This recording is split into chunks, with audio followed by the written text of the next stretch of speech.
Hi అండి. Hello అందరికీ. ఇప్పుడు చింతకాయలు దొరికే సీజన్ కదండీ. చింతకాయలు వేసి కొబ్బరి పచ్చడి చేశాననమాట. చాలా రుచిగా ఉంటుందండి. సింపుల్‌గా అయిపోతుంది. మనం పప్పు ఏదైనా వండుకున్నప్పుడు ఈ పచ్చడి చేసుకుంటే చాలా రుచిగా ఉంటుంది. పప్పుకి సైడ్ డిష్‌గా చాలా బావుంటుంది. మరి దీన్ని ఎలా చేసుకోవాలో చూద్దామా? దీనికోసం నేనైతే 2 చెక్కలు కొబ్బరి కూర తీసి పక్కన పెట్టుకున్నాను. ఇప్పుడు 2 చింతకాయలు తీసుకొని ఇలా బద్దల్లాగా కోసుకొని లోపలున్న గింజలన్నీ తీసేసుకొని ఇలా చిన్న ముక్కలుగా చేసుకొని మిక్సీ గిన్నెలో వేసుకోవాలి. అలాగే 2 చెక్కలకి ఒక 8 పచ్చిమిరపకాయలు అయితే తీసుకున్నాను. 8 కారంగా ఉంటేనే బావుంటుందండి. 8 పచ్చిమిరపకాయలు తీసుకొని ఇలా ముక్కలుగా తుంచుకొని ఇవి కూడా మిక్సీ గిన్నెలో వేసుకోవాలి.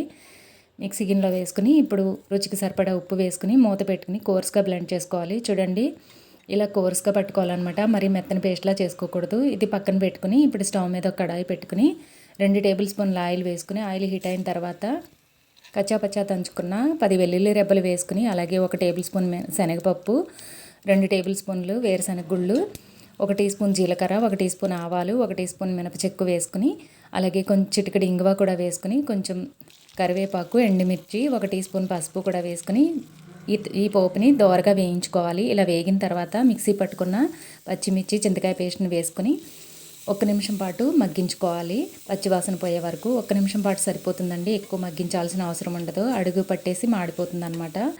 ఇప్పుడు అది బాగా మగ్గిన తర్వాత కొబ్బరి కూర వేసుకుని స్టవ్ ఆఫ్ చేసుకుని మొత్తం అంతా ఒకసారి మిక్స్ చేసుకోవాలి. కొబ్బరి కూరకి పులుపు, కారం, ఉప్పు పట్టేలాగా బాగా ఇలా మిక్స్ చేసుకోవాలి. చూడండి ఇలా మిక్స్ చేసుకున్న తర్వాత సర్వ్ చేసుకోవడమేనా అనమాట. అంతే, చింతకాయ వేసి కొబ్బరి పచ్చడి రెడీ అయిపోయిందండి. చాలా సింపుల్గా చేసేసుకోవచ్చు. టేస్టీగా కూడా ఉంటుంది. నేనైతే ఇలా చేస్తానండి. మరి మీరు ఎలా చేస్తారో కామెంట్ చేయండి. వీడియో నచ్చితే లైక్ చేయండి, షేర్ చేయండి, కామెంట్ చేయండి. అలాగే కొత్త వాళ్ళు ఎవరైనా చూస్తే మన ఛానల్ని సబ్స్క్రైబ్ చేసుకోండి. Please like, share and subscribe. Thank you for watching.